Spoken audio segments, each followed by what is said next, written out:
At dawn, the greenhouse breathed. Condensation purled on glass panes as sunlight slipped between leaves, turning veins translucent. Jars lined the shelves in tidy rows, each labeled in Iris Caldwell's careful hand, Latin names, harvest dates, warnings written as much for herself as for anyone else. Iris had run a community clinic on the edge of the city for 12 years. She treated insomnia with gentleness, nausea with patience, anxiety with listening. Her remedies were modest, grounded, and most of all, cheap. That was why Helixer Pharmaceuticals crushed her. The letter came with legal polish and corporate courtesy, cease and desist, zoning complaints, inspections that arrived back to back until the clinic's doors closed under the weight of compliance. At the top of Helixer stood Victor Lane, CEO, public philanthropist, tireless advocate for evidence-based medicine. His smile filled billboards. His foundation sponsored hospitals.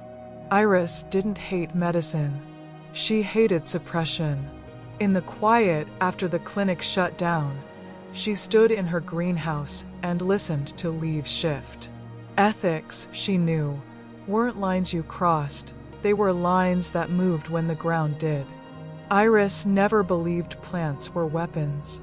They were teachers. They showed what happened when balance tipped, how a leaf could soothe or unsettle depending on context. She read Victor Lane's interviews the way she read soil reports, looking for imbalance. He traveled constantly. He prized productivity. He slept poorly and bragged about it. Stress fractures appeared in his schedule. Iris didn't plan harm. She planned discomfort, the kind that reveals truth. She knew non-lethal botanical effects that medicine itself acknowledged: temporary nausea, restless nights, fog that lifted as quickly as it arrived. Signals, not sentences. The first disruption was subtle, and not delivered by her hands at all. She shared research, public, peer-reviewed, quietly, anonymously, with journalists and board analysts who followed Helixer's products. She asked questions. She let curiosity do its work. Meanwhile, Victor Lane's days grew heavier. Victor prided himself on control. When the unease began, he blamed travel, jet lag, the coffee. He laughed it off in meetings while his jaw tightened, while a thin sweat appeared under lights that had never bothered him before. Sleep fractured. Focus slipped. Doctors found nothing wrong. Labs were clean. Stress, they said. At Helixer's board meetings, Victor snapped at projections he once skimmed with ease. He reread emails. He forgot names. The room noticed. Iris watched from a distance, horrified and fascinated. She had nudged a system, and the system trembled. She reminded herself, this wasn't poison. This was pressure. Still, each dawn she lingered in the greenhouse longer, touching labels as if they could answer her doubts. Markets hate uncertainty more than bad news. Helixer stock wobbled when Victor postponed a keynote without explanation. Rumors sprouted. Burnout, illness, acquisition talks gone sour. The board commissioned internal reviews. Compliance officers dug through files.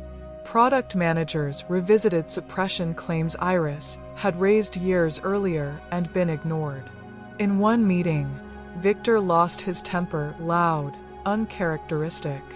Silence fell. Someone said, "We need to slow down." Another said, "We need transparency." Iris read about it online and felt the line move again. Her goal had never been to watch a man unravel. It had been to force daylight. She needed help to finish this cleanly. The email came from Mara Chen, a Helixer scientist who'd once attended Iris's clinic incognito. "I think you were right," Mara wrote. "And I think I can prove it. They met in a public garden, sitting far apart. Mara didn't want remedies. She wanted records, trial designs adjusted to fail natural comparators, adverse findings buried under statistical noise. Iris listened. Together, they planned exposure the way Iris planned treatments. Minimal force, maximal clarity. Mara would go to regulators. Iris would support with independent experts and patient testimonies, stories, not syringes. Victor's symptoms eased as scrutiny intensified, as if the body knew the pressure was shifting. Iris felt a cold relief. She hadn't crossed the line she feared. Yet the unease lingered. Ethical echoes don't vanish just because outcomes improve. The announcement landed on a Thursday morning. Helixer issued a voluntary recall of a flagship product, citing newly reviewed data and a commitment to transparency. The stock dipped hard. The press surged harder. Victor stood at the podium, pale but composed, reading words that tasted like ash. "We will do better." Regulators opened broader inquiries. Foundations distanced themselves. Clinics, community clinics, received emergency grants from sources that had once ignored them. Iris watched the broadcast from her greenhouse, hands steady, heart loud. This wasn't triumph. It was correction. She dismantled nothing.